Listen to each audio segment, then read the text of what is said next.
aujourd'hui, écoutez bien ce que je vous dis. Le moteur de la vie, c'est l'espoir. Ça va? Maintenant, un désespoir ne peut venir que s'il y a un espoir d'abord. Maintenant, un espoir non réalisé crée du désespoir. C'est pour ça que la Gemara dit, il ne faut jamais promettre à un enfant et ne pas lui faire. Parce que tu lui apprends à mentir. Donc tu lui donnes un espoir. Tu dis, écoute, si tu es sérieux tout le trimestre, je te donne un vélo. Achète-lui le vélo. Ah, tu dis, mais il a frappé son frère. Pour ce qu'il a frappé son frère, mets-lui la tréha. Mais le vélo que tu as promis, donne-lui. Mais si tu lui dis, ouais, c'est pas grave, travaille encore un trimestre, je te donnerai un vélo avec une selle spéciale. Non, non, non. Un espoir, une réalisation. Un espoir, une réalisation. Sinon, un espoir, une déception. Une déception, plus d'espoir. Ça va? Mais alors, de la même manière que tu le fais avec l'enfant, tu le fais avec toi-même. Pourquoi? Parce qu'une personne de 43 ans, c'est un enfant de 44 ans. Puisque ce que tu vas être l'année prochaine, en potentiel, c'est ce que tu es cette année. Parce que quand est-ce que tu deviens la personne de l'année prochaine? Pendant cette année. Donc l'enfant qui est en toi, c'est le potentiel. Et l'adulte qui est en toi, c'est le réel. Donc tu deviens cet adulte. Tu as compris comment ça marche? Maintenant, le moteur de ce devenir, c'est l'espoir. On a dit que l'espoir, il vient de la Neshama. Mais tant que toi, tes repères, ils seront dans la matière, tu ne peux pas atteindre l'espoir. Donc il faut que tu arrêtes de nourrir ton attente de la matière. Vous me suivez ou non? Tant que tu espères dans le mensonge, tu ne peux pas chercher la vérité. Tant que tu espères dans la superficialité, tu ne peux pas atteindre l'essentiel. Tant que tu kiffes les films américains, tu ne peux pas finir le Tosfot, tu ne pourras pas. Parce que tu dis, ouais, mais c'est saoulant, je ne comprends rien, c'est écrit au Moyen-Âge. Mais c'est normal. Puisque quand tu es du superficiel, il ne peut pas être dans l'essentiel. La montgolfière, où elle est en haut, sans les sacs de sable, ou elle est en bas, avec les sacs de sable. Donc tu ne peux pas avoir la spiritualité et la matérialité en même temps, puisque c'est antinomique. Donc ça veut dire que pour avoir la spiritualité, il faut renoncer à la matérialité.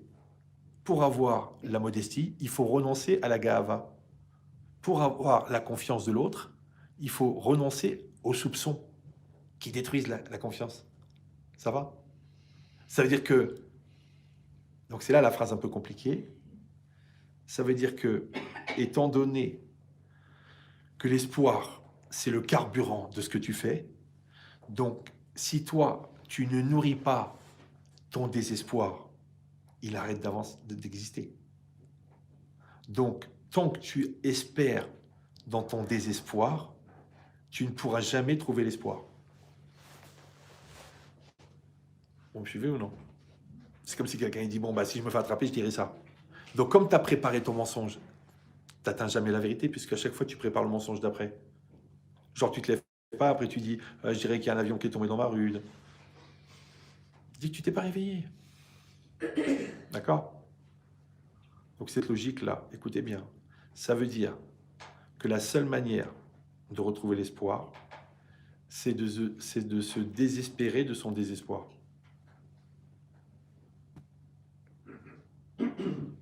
Comprenez ce que je dis ou non?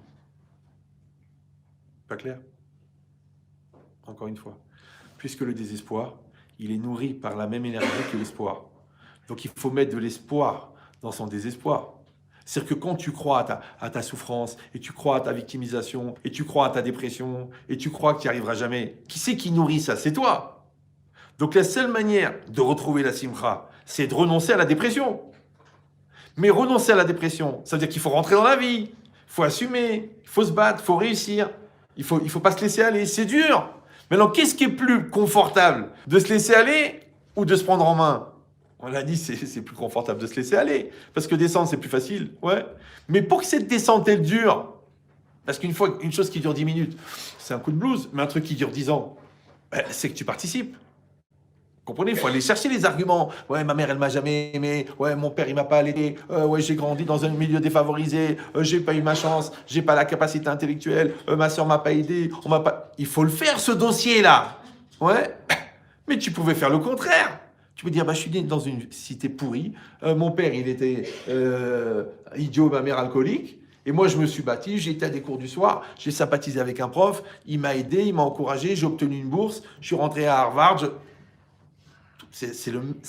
C'est la même personne et c'est deux scénarios.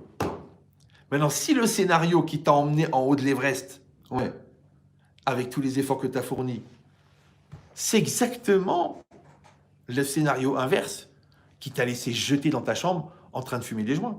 C'est le même. T'as compris ou non? Donc ça veut dire que puisque l'espoir vient de la neshama, mais que le désespoir vient de la matérialité, tant que tu ne renonces pas au matériel, tu ne peux pas retrouver l'espoir. Vous me suivez ou non? C'est comme les gens qui volent toute la journée au téléphone. Tu leur dis va travailler pour 2000 euros. Mais je ne peux pas. Je prends 12 000 tous les jours. Il n'y a pas d'eau solaire qui ne sont jamais installés. Ils vendent des encarts de pub sur des supports qui n'existent pas. Et quand il n'arrive pas à respirer, il fait du CO2. Donc, comment il va faire, le gars? Il ne peut pas. Ça veut dire qu'en faisant les magouilles, il a renoncé à gagner sa vie honnêtement. Vous me suivez ou non? En trompant sa femme, il a renoncé à avoir un rapport de sincérité avec sa femme. C'est lui qui a fait ça.